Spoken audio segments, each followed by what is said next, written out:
What's up guys, Ryan Fu here, and today I'm going to show you exactly how I hit my two-handed backhand dink at the kitchen.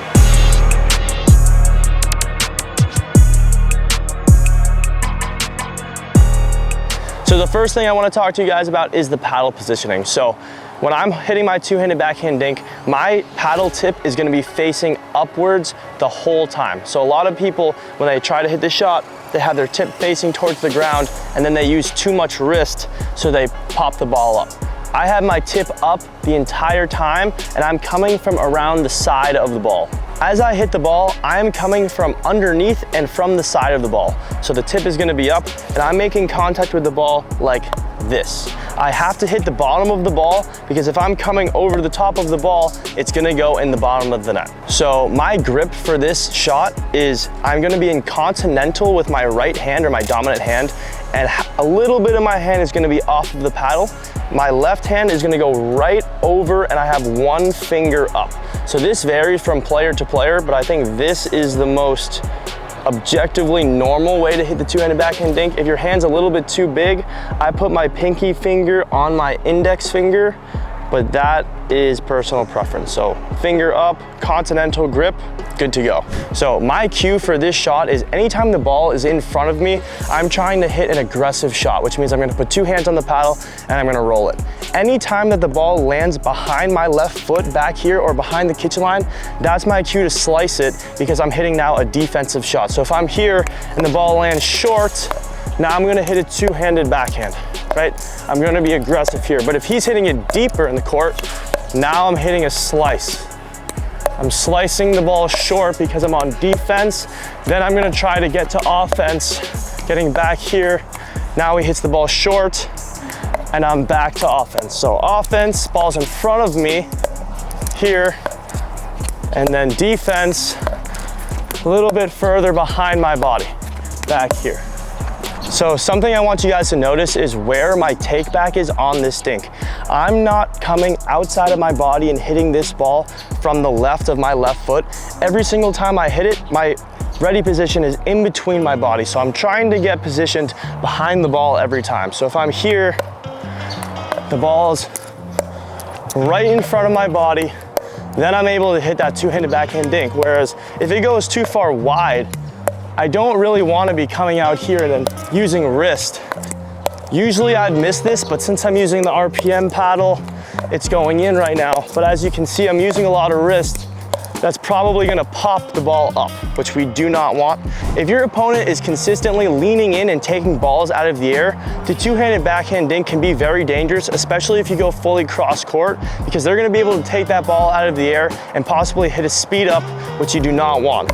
So he's leaning in at the kitchen, I'm hitting two-handed backhand dinks. He's able to take those out of the air, and if it's too high, he's just gonna put it away. He's just gonna flick it as a winner, and that's gonna be tough to go against. So here, and he's just flicking that as a winner. Very dangerous to consistently go cross court against a player that's gonna be doing that. So the best time to use the two-handed backhand dink is when your opponent is not leaning in and they're actually falling off the line, because they're giving you more space at the kitchen to play with. So you're able to hit that two-handed backhand dink really sharply and have them backing up. Hopefully next ball, they pop up and you can lean in. So I'm here, I see that he's off the line and I'm gonna go even more aggressively, aiming for that kitchen line. So as you can see, the more deep I hit these balls, the more that he's gonna back off of the line. I'm then able to lean in and try and take this ball out of the air as a flick. Because he's so far off the line, I'm able to lean in. Hey guys, thank you for making it to this part of the video. Just want to shout out RPM Pickleball, the newest paddle on the market. I use the 14 millimeter, it helps me get into the kitchen every time. Go check it out, I put a link in the bio. Thank you, I'll go back to the video now. All right, so next we're gonna talk about the location of where to hit the two-handed backhand dink. So the obvious answer is go fully cross court, get that aggressive, sharp roll, and try and get them on defense. Now that's really good if you wanna be aggressive, but you should not always be hitting your two-handed backhand dinks fully cross court. You wanna be mixing up spots at the kitchen as much as possible to give your opponents different looks. So instead of going fully cross, I'll go maybe two cross, and then one to the inside foot, one to the middle, and then one directly down the line. So the form to hit the two-handed backhand dink to the inside foot of either player is a little bit different than going fully cross court. So if I'm going fully cross, I'm gonna finish more cross my body here because I want the ball to go all the way to the right side. If I'm going to the inside foot, I'm actually stopping my paddle more in front of my body, and it's more of a shovel because if I hit it with a lot of spin, it's gonna go too deep, and if my opponent's leaning in, he's gonna take that ball out of the air. So it's gonna be a small motion here, finishing in front of my body here. So it's a tiny motion, still coming from down to up, and a cupping motion, but just not fully cross. And then if I want to go back cross, same here. Now I'm finishing on the right side of my body, near my head, right? So cross, line. And if I want to go line, it's even more to the left of my body. So one of the most important things about the two-handed backhand dink is going to be the disguise that you do every single time.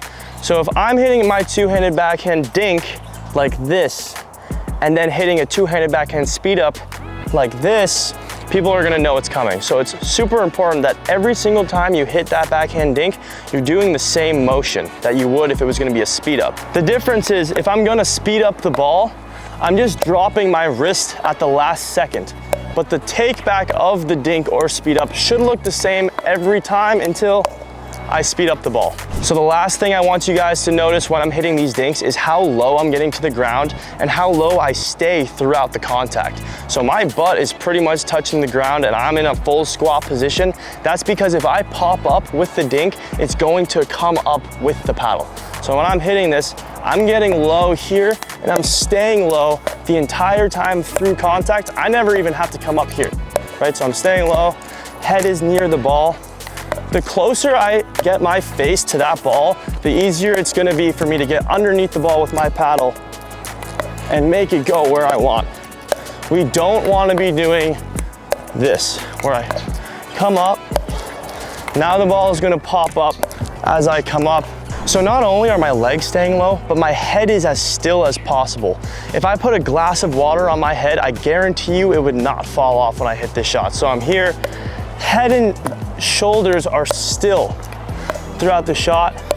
My chest is facing the court, and I'm also not crossing my legs over. I'm keeping my legs open stance every single time, and I'm as balanced as possible. If I'm starting to go here or like this, all this extra movement is not necessary to hit a good dink. You want to keep it as simple as possible. Thank you guys for watching that video on how to hit my favorite shot, the two-handed backhand dink. If you like that video, please subscribe to my channel, Ryan Fu Pickleball. We're doing videos every single week on different shots. Leave comments on what shots you want me to do. Thank you.